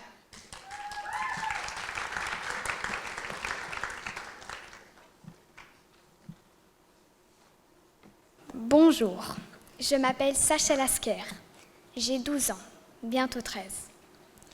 Je ne me suis jamais posé la question de savoir si j'étais juive. Cela m'a toujours paru être évident. Mais j'ai eu une sorte de révélation lorsque j'ai commencé le cours de religion juive à l'école. Parce qu'à ce moment-là, je devais me séparer de mes copines pour aller dans un cours où nous n'étions que très peu d'élèves. Depuis ce moment, je me rends compte que mon identité fait partie d'une histoire que je partage avec l'ensemble du peuple juif. Mais je considère ça comme une richesse. Puis, vers la 5e, je me suis mieux rendu compte que mon... Ah mince, je me suis trompée. Pardon. Puis, vers la 5e, j'ai mieux compris que mon identité faisait partie d'une histoire que je partage avec l'ensemble du peuple juif. Nous sommes une famille laïque, mais attachée à certaines traditions, comme célébrer Hanouka, Pessah et les grandes étapes de la vie. Parce que, comme ma sœur avant moi, je deviens bat mitzvah aujourd'hui. C'est un moment important pour moi, parce que dans la tradition, il suffit de devenir adulte. Et même si je ne le suis pas encore, j'avais envie de prouver que je devenais plus responsable. Et justement, l'occasion s'est présentée de prouver ces nouvelles responsabilités lorsqu'on m'a proposé d'effectuer un travail dans la communauté. J'ai choisi de consacrer un peu de temps aux pensionnaires du Home L'Heureux Séjour, parce que j'aime m'occuper des personnes âgées. Moi, qui ai de la chance d'avoir encore tous mes grands-parents, avec qui j'ai des super relations. Ma paracha s'appelle Devarim, qui signifie « les paroles », car Moïse parle pour la dernière fois aux Hébreux avant sa mort. Moïse a libéré les Hébreux d'Égypte et les amène à la terre promise de Dieu. Mais il est sur le point de mourir, donc il ne pourra pas y entrer ni les surveiller. Moïse les invite à traverser le fleuve Jourdain et leur promet que tout ira bien. Traverser le fleuve est vu symboliquement comme une renaissance pour le peuple. Ils vont commencer une nouvelle vie dans Israël, dans laquelle ils ne seront plus un peuple d'esclaves ni de nomades. Moïse décide d'envoyer des explorateurs à Canaan, mais ceux-ci reviennent en racontant que le pays est peuplé de géants et de monstres qui se font la guerre. En réalité, tout cela est faux, mais ils ont peur de l'inconnu, de devoir faire la guerre aux populations déjà présentes et redoutent de se retrouver sans Moïse dans ce nouveau pays. Pour découvrir la vérité, Moïse envoie alors 2 espions, Josué et Caleb. Josué sera en fait le successeur de Moïse, le nouveau juge d'Israël. À leur retour, ils racontent qu'en fait, c'est un pays où coule le lait et le miel. Si vous avez déjà été à la JZL, vous aurez sûrement chanté Eretz Zavat Chalav, Chalav Udvash, qui signifie le pays où coule le lait et le miel. Le texte de ma paracha me fait penser à ma vie, quand mon papa m'espiole le soir pour vérifier si je ne suis pas sur mon iPod, où il m'arrive souvent d'entendre de sa part, tel que Moïse s'adressant au Bnei Israël, « Sacha, fais pas ci, fais pas ça », plusieurs fois. Je pense aussi aux petits obstacles que je dois surmonter pour obtenir quelque chose de chouette. Par exemple, je dois traverser la grande cave pleine de toiles d'araignée si je veux boire le bon jus de pomme pressé avec les fruits du jardin. Par contre, le jus est encore meilleur après d'avoir traversé l'obstacle. J'ai la chance d'avoir une famille un peu partout, en Russie, en Italie, en France, en Israël et même en Australie et aux États-Unis. Tous ne sont pas aussi proches sur l'arbre généalogique, mais comme une grande partie de ma famille a disparu durant la Deuxième Guerre mondiale, même ceux qui sont loin sont proches. Avant d'effectuer mes recherches sur ma famille, je croyais qu'il n'y avait que mes 2 arrière-grands-pères qui étaient morts dans les camps, pendant la Shoah. Mais il y a quelques semaines, en préparant ce discours, j'ai découvert qu'une très grande partie de ma famille avait disparu durant la Seconde Guerre mondiale. Je suis étonnée et me demande comment mes grands-parents ont pu survivre durant cette période et comment ils s'en sont sortis après avoir perdu tous les 2 leur papa. Je ne peux m'empêcher de me demander comment j'aurais réussi à survivre à leur place. Survivre à la peur d'être attrapé, à la séparation d'avec ceux qu'on aime et à la tristesse de perdre ses parents. Et donc, je suis heureuse de grandir dans une période de paix, entourée de mes grands-parents. J'adore aller chez Babaï et Dani. Ce sont mes grands, gentils parents paternels. Les maternelles sont malheureusement un peu loin en Russie. Je voudrais remercier ma tante Didine qui m'amène chaque année à la mer et qui me supporte au piano. Quant à ma sœur, Je voulais lui dire que je l'aime, fort, même si elle ne veut jamais me prêter ses vêtements, surtout ses pulls. Je les trouve très très beaux.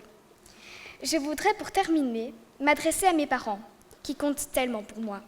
Papa, tu fais souvent le clown, un peu trop parfois, mais ton humour, c'est ça que j'adore chez toi. Quant à toi, maman, tu es tout simplement la plus belle et la plus gentille. J'ai vraiment de la chance d'avoir vous comme parents. Et j'espère que vous savez que vous pouvez avoir confiance en moi et que vous me permettrez de prendre un peu plus de responsabilités. Finalement, c'est un peu le but de ce parcours. Comme vous l'aurez compris, j'ai adoré cette année au CCLJ.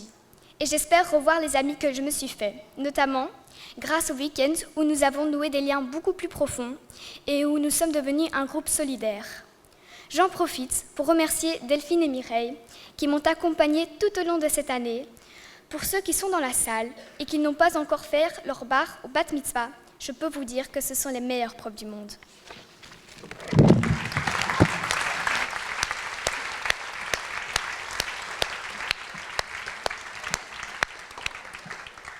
Ella.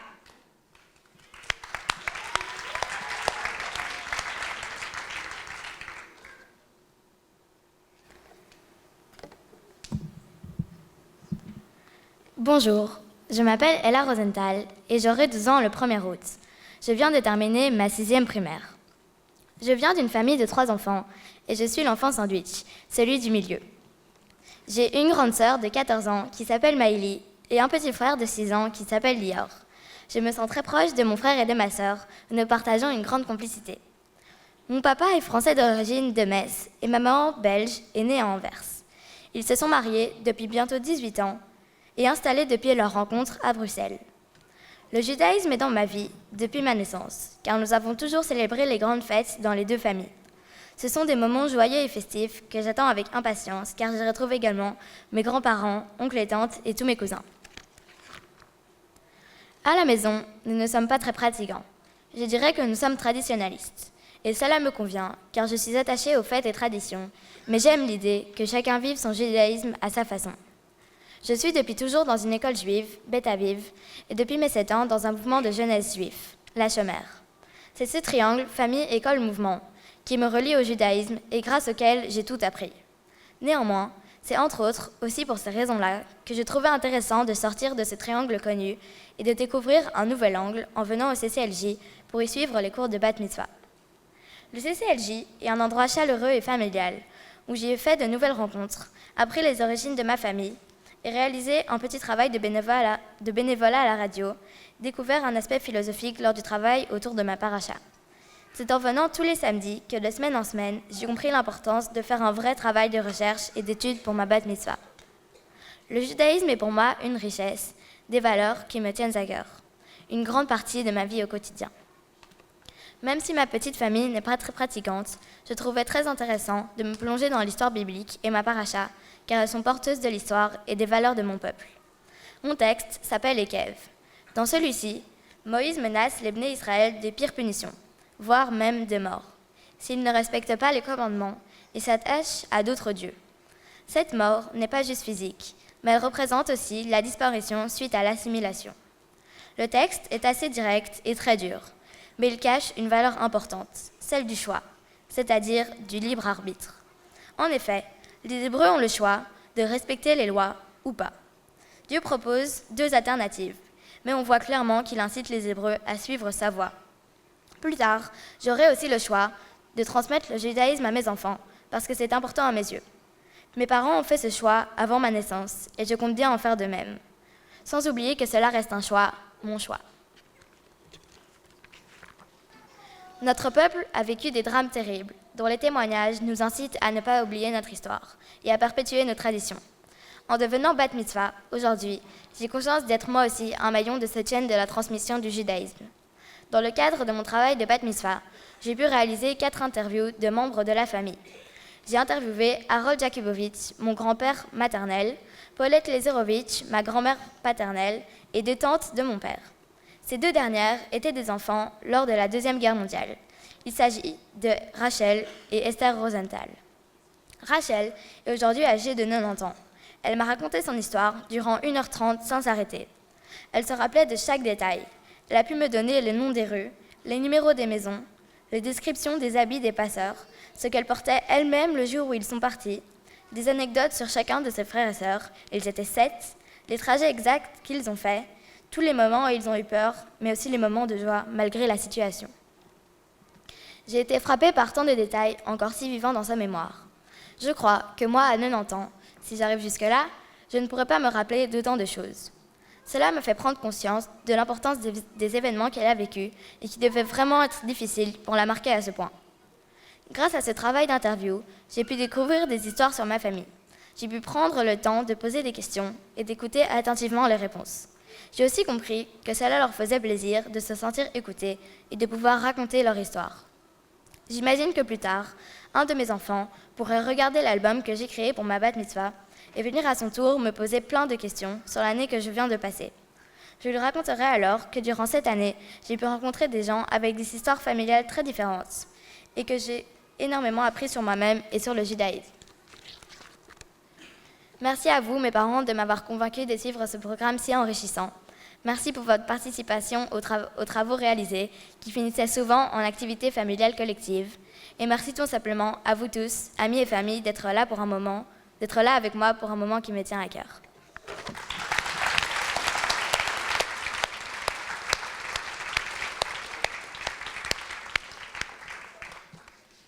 Émilie.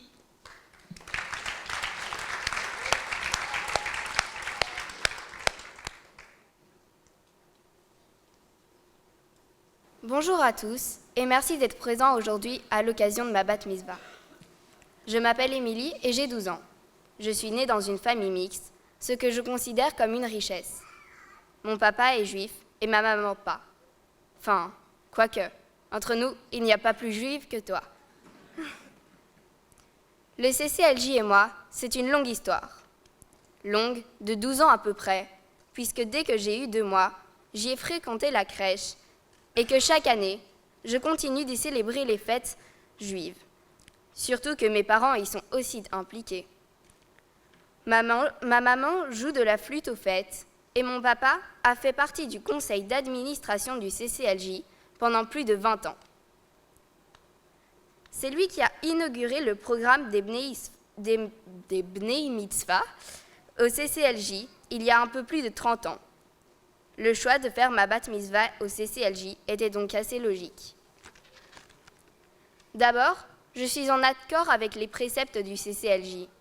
Pour moi, être juive, ce n'est pas croire en Dieu, mais en une histoire, un destin que je partage avec tout le peuple juif. De plus, comme je suis totalement athée, ce programme de formation tombait plutôt bien. Je n'aurais pas du tout eu envie de célébrer ma bat mitzvah à la synagogue. Cette année a surtout été pour moi l'occasion de me plonger dans les racines de ma famille, tant du côté de mon papa que de ma maman. J'y ai trouvé beaucoup de choses qui m'ont fait réfléchir. Du côté de ma maman, nous avons pu remonter jusqu'au XVIe siècle. Mes ancêtres ont eu des destins variés. Certains étaient des nobles, comme les de Preys, et d'autres, comme Édouard, étaient des enfants trouvés. Quant à mon arrière-grand-père, il s'est engagé dans la résistance pendant la Seconde Guerre mondiale sous le nom de Lucien Mallarmé, après avoir refusé de partir au service du travail obligatoire. Du côté de mon papa, les recherches ont été plus compliquées. Mes arrière-grands-parents sont arrivés en Belgique dans les années 20, fuyant l'antisémitisme et la pauvreté de leur pays natal, Pologne, Hongrie et Tchécoslovaquie. Quelques années plus tard, ils ont survécu à la Shoah en se cachant. Beaucoup d'autres membres de la famille n'ont pas eu leur chance. Peu après la guerre, ma grand-mère Madidi est née. Elle a consacré une grande partie de sa vie à aider les anciens déportés et à perpétuer la mémoire de la Shoah. Un autre aspect important pour moi cette année a été l'opération Père Noël, à laquelle j'ai participé. Chaque année, les jeunes du CCLJ se mobilisent pour apporter des jouets aux enfants hospitalisés le jour de Noël. Vous devez savoir que mon grand-père souffre d'une maladie grave, la sclérose en plaques. Aujourd'hui, il ne se déplace plus qu'en chaise roulante, et chaque année, ses facultés se dégradent. Papy, c'est mon complice de toujours, et avec lui, j'ai appris la patience, mais aussi à ne pas baisser les bras face aux difficultés. Cette opération Père Noël résonne donc en moi de manière particulière, parce que je sais combien ceux qui ne sont pas en bonne santé peuvent avoir besoin de ces gestes de réconfort. En tant qu'enfant, j'ai jusqu'ici toujours eu la chance de bénéficier de ces gestes lorsque j'en ai eu besoin. L'opération Père Noël a donc été pour moi l'occasion de prendre des responsabilités et d'endosser le rôle de celle qui apporte le réconfort plutôt que celle qui en bénéficie. En ce sens, il me semble que c'est un beau symbole de ce que représente la bat mitzvah, c'est-à-dire le passage de l'état de l'enfant à celui de l'adulte responsable de ses actes. À ce propos, je voudrais partager avec vous la citation d'un grand philosophe que je vous invite à découvrir si vous ne le connaissez pas encore, et qui est pour moi la référence suprême, Albus Dumbledore. Ce ne sont pas nos aptitudes qui font ce que l'on est, ce sont nos choix. Enfin, cette année m'a aussi donné l'occasion de découvrir ma paracha. Elle aussi m'a invitée à la réflexion sur la notion de responsabilité individuelle. Cette paracha s'appelle Kitavo, ce qui signifie « lorsque tu entreras ». Elle se situe dans le Deutéronome, au moment où Moïse prépare les Bnei Israël à entrer en Canaan. Pour cela, ils vont devoir respecter certaines règles. Les Bnei Israël deviennent ainsi le peuple de Dieu, et en échange, ils doivent obéir à sa loi. Moïse fait miroiter tous les avantages que confère ce statut du peuple élu et menace des pires maux ceux qui ne respecteraient pas sa loi. Ainsi, le peuple juif est amené à un destin extraordinaire, mais aussi très exigeant. Ces préceptes imposés au peuple juif fixent un cadre de valeurs qui structure encore aujourd'hui notre société. Et il est intéressant de constater que les premières règles énoncées sont des commandements de solidarité. Moïse exige de prélever une dîme à destination des Lévites, mais également de l'étranger, de la veuve et de l'orphelin. Pourtant, cette paracha m'a choquée. Moïse se sert de l'autorité divine pour faire respecter sa doctrine. Je suis choquée de l'utilisation de cette méthode pour imposer des règles qui sont en fait des valeurs morales naturelles de l'homme.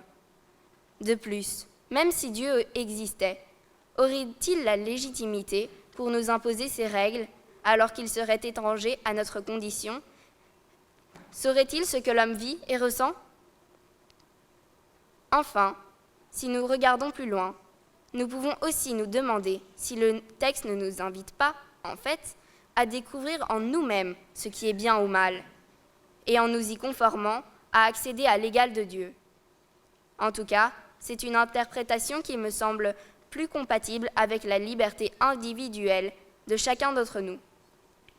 En conclusion, je dirais que cette année a été l'occasion pour moi de me pencher à la fois sur les racines et mon avenir de ma famille, sur ma famille et le sens de ma vie, et je tiens pour cela à remercier du fond du cœur Delphine et Mireille pour cette merveilleuse année passée avec elles. Merci aussi à ma sœur, que j'adore et qui est toujours là pour moi, malgré nos petites disputes de sisters. Et enfin, merci à mes parents, que j'aime de tout mon cœur. Dans le catalogue des parents de Claude Ponty, qui a un album de jeunesse qui a bercé mon enfance, je n'aurais jamais choisi quelqu'un d'autre que vous.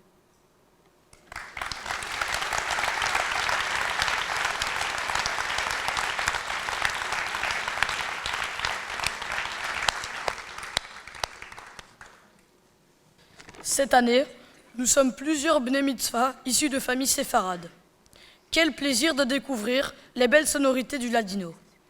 Cette langue merveilleuse dans laquelle ont baigné nos ancêtres.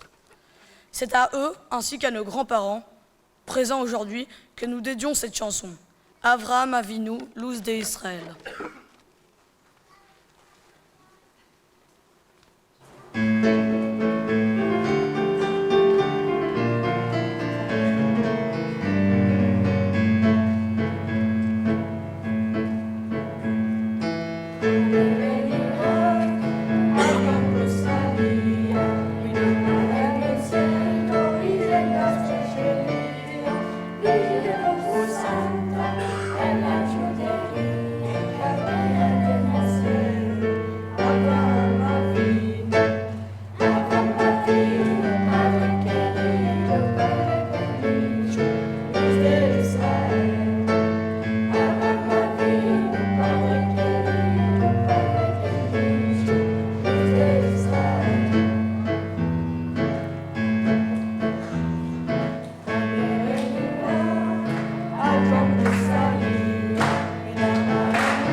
J'appelle maintenant les parents des Bnei Mitzvah pour leur adresser un petit message.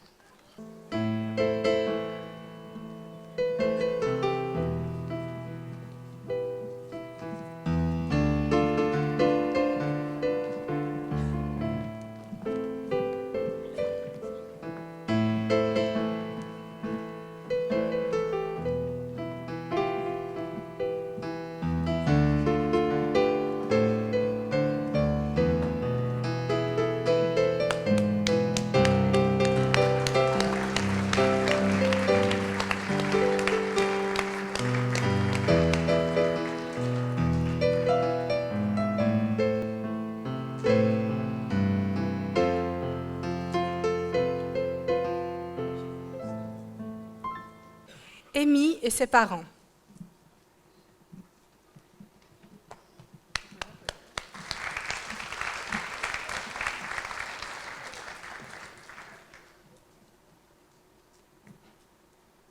Amy, cela fait presque 13 ans que tu nous émerveilles chaque jour. Aujourd'hui, tu franchis une étape importante dans ta vie en devenant bat mitzvah. Alors, comme le disait ton philosophe préféré, Dumbledore, à la page 122 du 7e tome de ta Bible personnelle, « Sois une mensch, ma fille ». Enfin, il a dit ça à Zoé.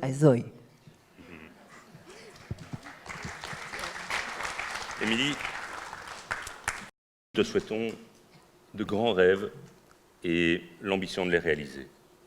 Et avec tout ce que tu as réalisé jusqu'à présent, nous sommes certains que tu as toutes les qualités pour le faire. On est vraiment très très fiers de toi, maman et moi, et continue comme ça. Nous t'aimons vraiment très fort et nous sommes à tes côtés.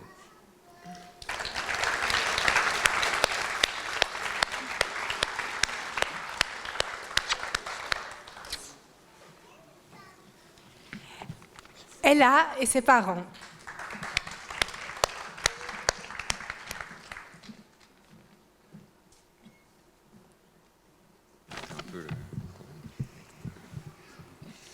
Ella, une ado avec une âme d'enfant.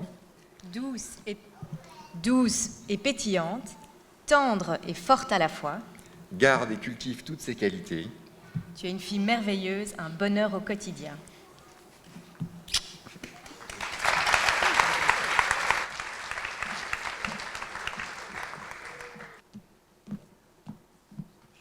Sacha et ses parents.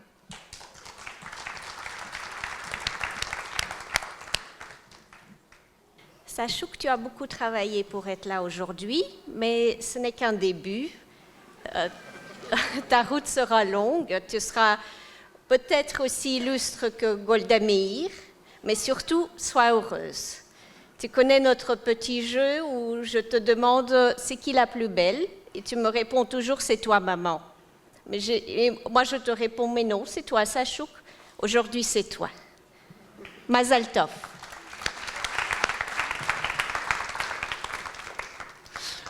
Sachouk, tu nous surprends toujours et tu nous épates.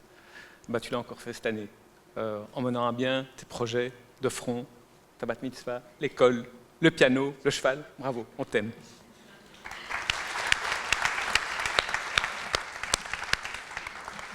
Manoa et ses parents.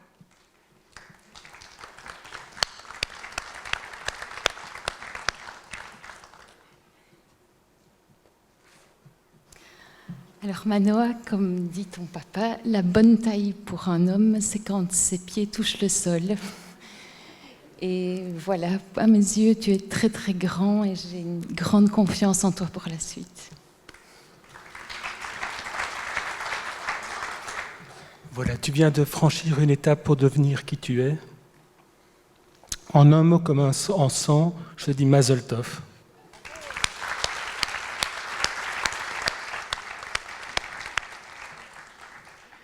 Jules, Mathilde et leurs parents.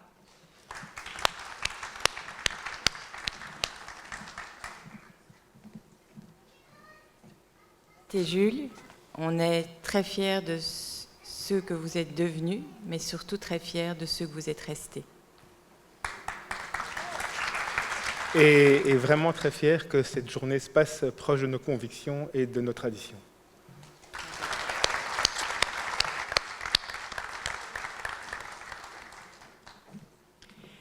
Gabriel et ses parents.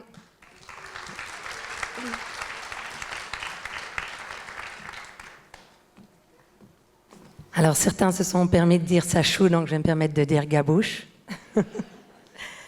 Je pense que tu as réalisé cette année que quand on veut, on peut. Je pense que c'est une phrase que tu dois garder en tête et qui pourra t'aider à avancer. גבריאל, אנחנו מאוד גאים בך. תמשיך להיות ילד מקסים כמו שאתה. חזק ואמץ.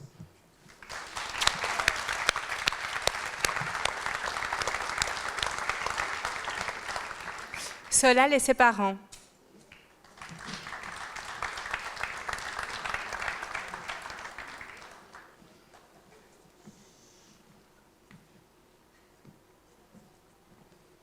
Amadé, c'est toi qui commence, alors je vais commencer.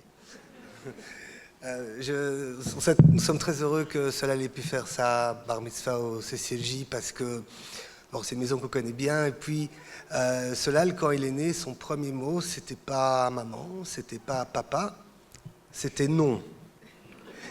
Puis, comme enfant, en bon petit juif, c'était oui, peut-être. Et en fait, on pense que le CCLJ lui a offert quelque chose de particulier, qui est sa philosophie de vie, qui est un grand oui. Et c'est la meilleure chose, je pense, qu'on peut lui souhaiter pour la suite de sa longue vie.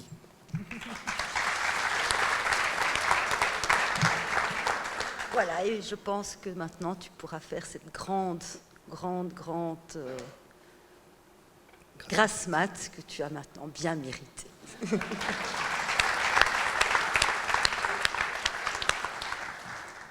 Sacha et ses parents.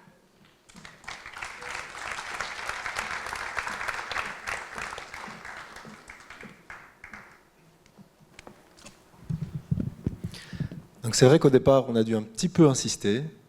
Et puis finalement, on est très content que tu aies accepté de bon cœur de suivre ce programme. Et vraiment, on ne le regrette pas. On trouve que tu as sacrément assuré.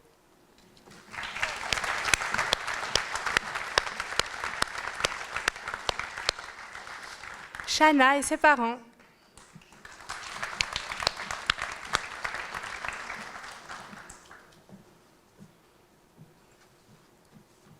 Voilà Shana, aujourd'hui tu es bat mitzvah et sache que ta maman et moi nous sommes très fiers et très heureux pour toi et on t'aime. Plus que tout le monde.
Comme vous l'avez entendu, nos enfants se sont plongés avec enthousiasme dans l'étude de l'histoire biblique et de leur paracha, grâce aux compétences et à la passion de Mireille Dahan, qui malheureusement ne peut pas être présente aujourd'hui, mais j'aimerais qu'on l'applaudisse et qu'on la remercie pour tout ce beau travail qu'elle a accompli.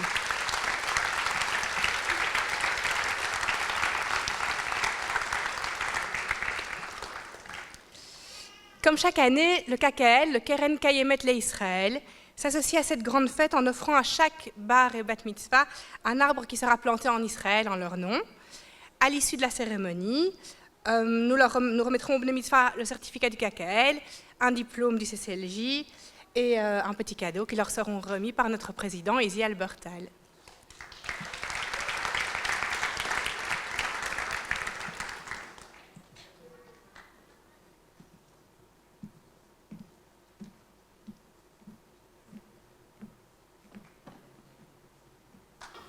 Il y a un temps pour se taire et un temps pour parler. Un temps pour aimer et un temps pour haïr. Un temps pour la guerre et un temps pour la paix. J'allume cette bougie pour que les hommes apprennent enfin à se parler. Ainsi la paix régnera enfin sur la terre.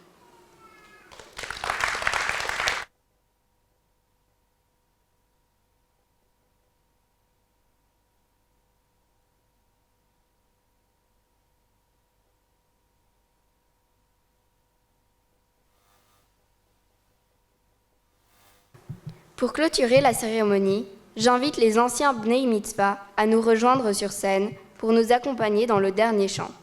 Après quoi, nous vous invitons à nous retrouver tous ensemble pour partager le verre de l'amitié et vous pourrez admirer les arbres généalogiques, les albums de famille et tous les magnifiques travaux que nous avons réalisés cette année.